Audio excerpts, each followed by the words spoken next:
Kung sa atin sa Pilipinas ay busy na nga tayo sa paghahanda at paglalagay ng mga Christmas tree dahil malapit na ang Pasko sa Pilipinas, dito naman sa India ay busy sila sa paggawa ng ganito. At sa video na ito ay ipapakita ko sa inyo mga kaganapan sa araw na ito. Maaga nga kaming nagising dito sa bahay at maaga ko nga ding pinaliguan ng baby Ivan ko. Ngayon kasi guys ay mabibisi kami sa paglilinis ng buong bahay at ngayon ay tutulungan natin sina Sonal Masi at yung isa pa nating hinire na maglilinis.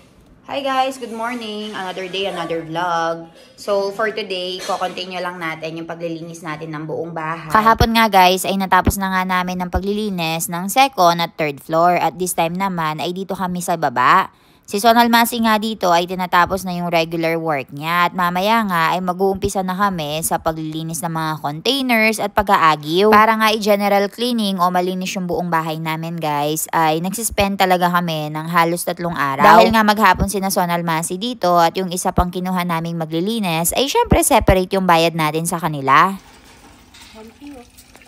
So ayan guys, inaalis na lahat ng mga kutsa-kutsara, laman-laman itong mga containers and then isa-isahin na nilang lilinisin. Ang nakatoka nga gagawin ngayong araw ay paglilinis ng mga containers na ganito.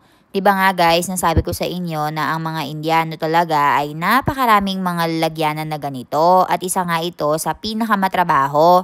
Marami kasi silang mga snacks, mga kung ano-anong anik-anik na fina-fry. Kaya naman yung mga laman ng container ay inalis muna natin at dito nga ay binibilad nila. Hindi ko nga lang alam kung sa mga tao sa city ay nakikip pa sila ng mga stainless na ganito. Pero nga dahil nakatira kami sa village ay talaga namang marami kaming mga ganyan. Yung iba nga guys ay nasa taas ng second floor at hindi nga nilalabas.